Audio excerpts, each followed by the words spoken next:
It is impossible to know when humans first began gold mining.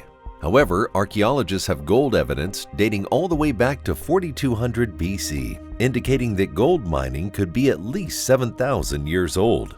Since then, gold mining activity has risen at an exponential rate.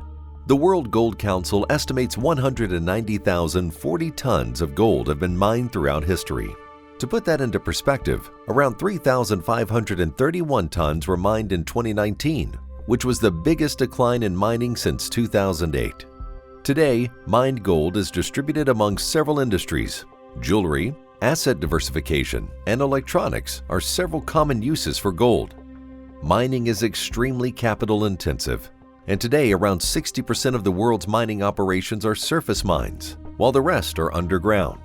With an ever-growing demand and finite quantity, concerns for depletion of resources have gradually increased.